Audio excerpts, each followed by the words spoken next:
Welcome back to Inside the Down Under Actors Studio. Here's me face. Let's cut straight to the fucking chase, as they say in dodgy old Hollywood, and continue exploring the craft of acting with Davos the Hound, Grey Worm, and Podrick Payne.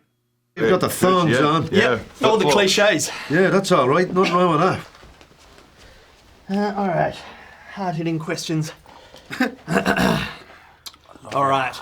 You didn't go the whole thing with the corks and the hat, the whole No, lot? I put my chinos on. I thought I should show some right. level of, being Respect. a respectable, respectable, hard-hitting journalist. So Hard-hitting straight into it, journalist. fellas. What is it about Davos that makes him so likeable?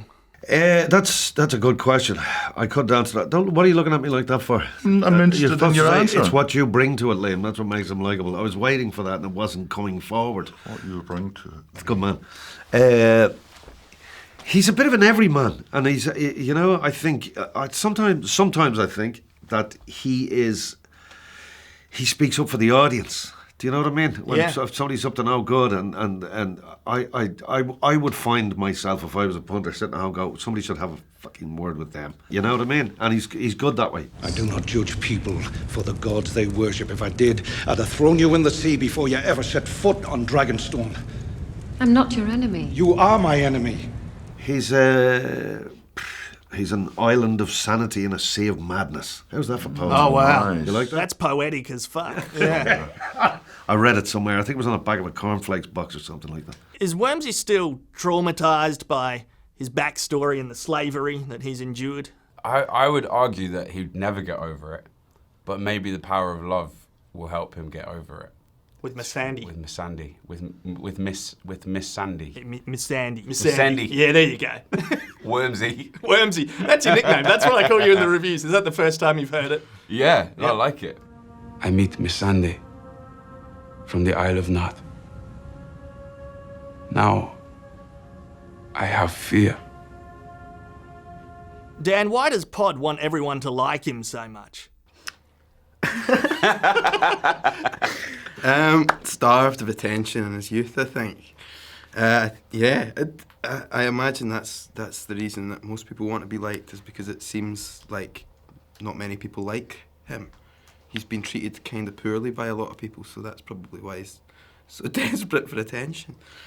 The question behind the question then was, why are you such a kiss-ass? Me? I think. Personally? Just the easiest way to the top, innit? I don't need a squire. Of course you do. He'll slow me down. My brother owes me a debt. He's not safe here. You'll be keeping him from harm. It's chivalry. I won't slow you down, sir. And on the flip side, Rory, what is it about the Hound that makes him so likeable and popular? There's a bit of comedy with his, the way he speaks, his gruffness, there's no nonsense approach.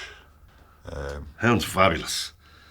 His use of the English language is fantastic as well, I like. Yeah, a bit like myself. Indeed, a poet. But also with the Hound, I mean, he's had some really emotional scenes talking about his backstory. How hard is it shifting gears between being a ruthlessly violent character and quite an emotionally vulnerable character? Well, I'm thinking of scenes where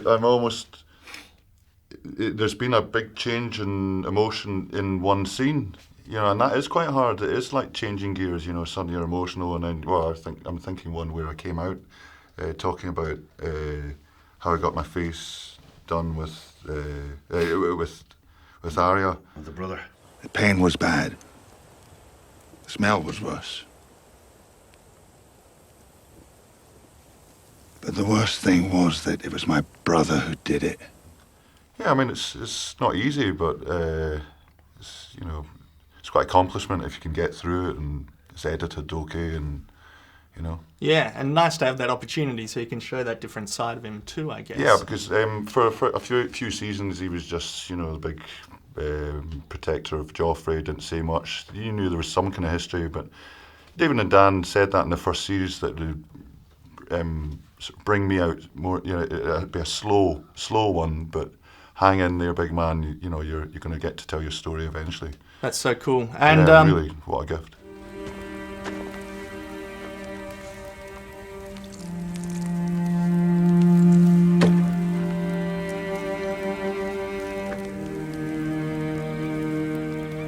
Liam, after the death of Stano, was it hard for Davos to still believe in loyalty?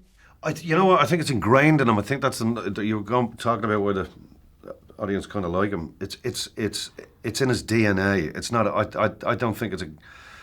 I don't think it's a case of where he goes, I think I'll be loyal to this guy because he seems like a good guy. It's just it's a magnet for him. He's just attracted to decency, and I think Stannis. He tried to keep Stannis on a straight and narrow, but he was led astray, and power consumed his common sense. There's only one reliable leader left in Westeros. Stannis. He's got the birthright. He's in his prime. He's a tried and tested battle commander, and he doesn't just talk about paying people back, he does it. He's very good at lateral thinking, and he has an ability about him that a lot of people in much better positions in society Oh, we're clinging to him. I mean, he's a moral compass, and we're clinging to him. I'm clinging to him as well. That was my bank manager. Who does Podrick like working for the most, Tyrion or Brienne? On one side you have cold nights and uncomfortable journeys, and then on the other side you have wine and hookers. So you think Tyrion's the clear choice. It's a much more comfortable existence. He doesn't have to make fires, he doesn't need to skin rabbits, he just gets to do some laundry occasionally, pour some wine, shoot the shit with his mate, and then he gets sent to the brothel every time he does something good, so... Yeah, Tyrion was a good boss, eh? Bonuses. These ladies enjoyed him so much, they gave him the time for free. Is that what you're telling us? Last question for you, Rory. If the Hound wasn't a soldier or a fighter, what would he do? Does the man have a dream? In that society. Well, he nearly had it, didn't he? He nearly had peace. He nearly had peace. It only lasted one episode, I think. I think that was it. You know, he could have been an asset to some community, building things, and strong guy, and even maybe potential protector of it. That's what he was nearly there, and then it was just taken away from him. And now the Hound's back. Bring it on! Oh, it's freezing, but bring it on! It's like the Terminator. Violence is a disease. You don't cure a disease by spreading it to more people. You don't cure it by dying either. For you guys, has working on the show ruined it for you as viewers, or are you still able to enjoy it? I hate this show. Fucking hate it. So much. No, it doesn't ruin it for me at all. I'm a bit starstruck sitting next to Daniel. You see that look he just gave me? Yeah, you guys have had a long day, haven't you? It's been a couple of days. That sounded really disingenuous as well. I genuinely love watching the show. I get really excited when it comes back on. You get to read it ahead of time, and then you have an idea of what it's going to look like. And for me, it always looks way better than what I imagine.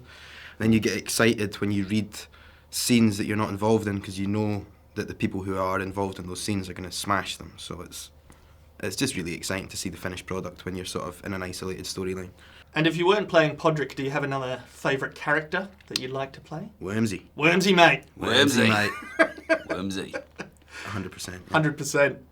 Can I ask you a question, please? I'm getting waved at over here, so... Ozyman. He can fire? Does your hair come with the Hans Zimmer hat, or is it your hair? I can change hat. Whether or not it's my hair, you know, you can take your guess. Take your guess. Okay, I'm going to guess it's not your hair. I think I can see you've got a shaved head under there. That's a good cut point. Thanks, guys. Nice to meet you. Thanks, guys. Pleasure. Nice to meet you. Pleasure. Nice to meet you. Nice talking to you, sir. Yeah, cheers. Well, there you have it. That concludes the first ever episode of Inside the Down Under Actors Studio. Yay! It's a bit wordy to say that title, but I'm going to keep it. Thanks for watching.